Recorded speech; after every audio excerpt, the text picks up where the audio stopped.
प्राण तो दे सकते हैं, लेकिन अपनी आस्था के साथ समझौता नहीं कर सकते।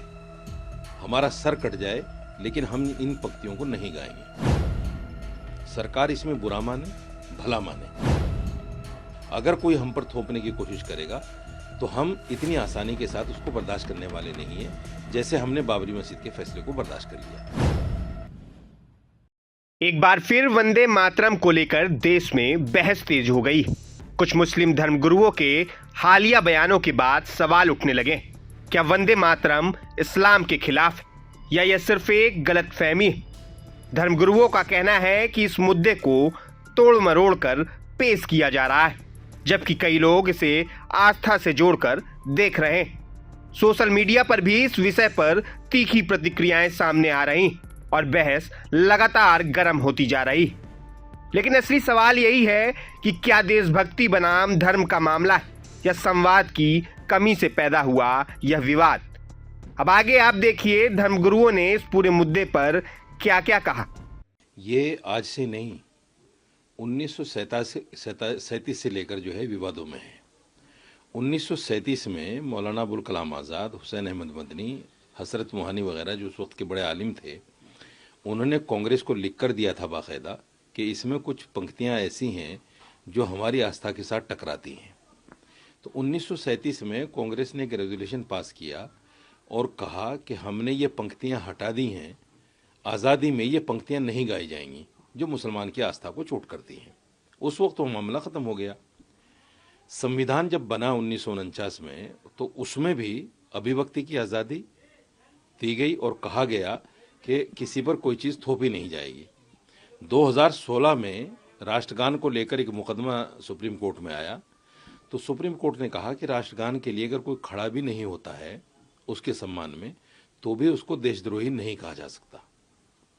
तो मेरा स्पष्ट मानना यह है, और जितने भी मुसलमान आलिम हैं, कि जिन पंक्तियों में राष्ट्रगीत के अंदर मुल्क को माँ दुर्गा, सरस्वती, जनहारणी, जन्म देने वाली, जन्म लेने वाली, ये इल्म देने वाली ये कहा गया है, ये हमारी आस्था से टकराती हैं। तो हमारे पास ले दे के एक आस्था है। मुसलमान के पास सरकारी नौकरियां तो है नहीं, मुसलमान बहुत बड़े कारोबारी तो है नहीं, ले देकर हमारे पास आस्था है। अगर हम अपनी आस्था भी खो बैठें तो हमारे पास कुछ नहीं बचेगा। इसलिए हम प्राण तो दे सकते हैं, लेकिन अपनी आस्था के साथ समझौता नहीं कर सकते। हमारा सर कट जाए, लेकिन हम इन पंक्तियों को नहीं गाएंगे। सरकार इसमें बुरा माने, भला माने, मेरे देश का संविधान बिल्कुल स्पष्ट है, मुझे आज़ादी है। अगर कोई हम पर थोपने की कोशिश करेगा तो हम इतनी आसानी के साथ उसको बर्दाश्त करने वाले नहीं हैं, जैसे हमने बाबरी मस्जिद के फैसले को बर्दाश्त कर लिया, क्योंकि ये हमारी आस्था का मामला है। यानी इसकी अनिवार्यता को लेकर जो वो कह रहे हैं, आप भी उस बात से इत्तेफाक?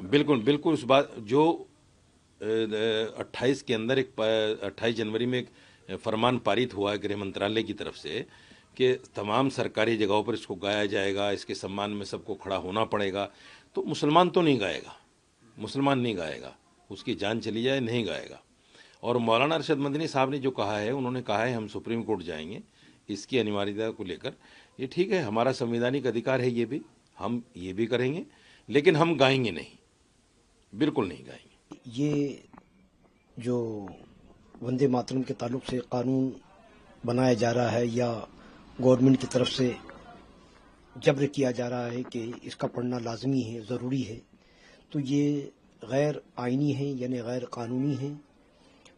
यहाँ पर हमारे मुल्क में तमाम मज़ाहिब के लोगों को, तमाम मज़हब के लोगों को अपने मज़हब पर कायम रहने की और अपने मज़हब पर चलने की आज़ादी है, उसके भी ये ख़िलाफ़ है।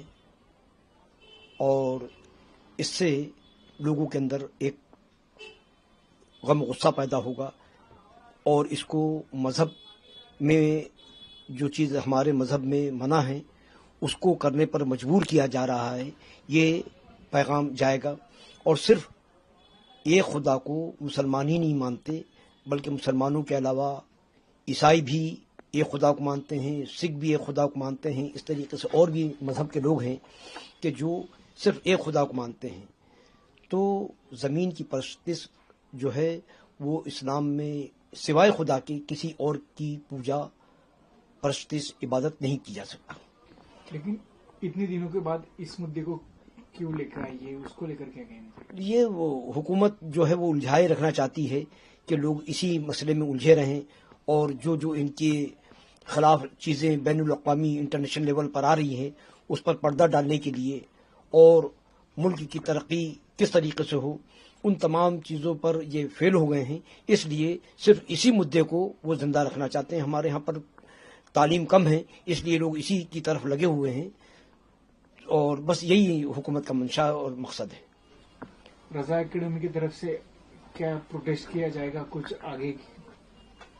अब देखिए, इस सिलसिले में उलमाए कराम से मशवरा किया जाएगा कि हम किस तरीके से एहतजाज करें, और या फिर मशवरा करने के बाद सुप्रीम कोर्ट जाया जाए और इसको किसी भी तरीके से नाफिज करने के नाफिज हो, इसके लिए जो कुछ भी कोशिश की जा सकती है वो की जाएगी।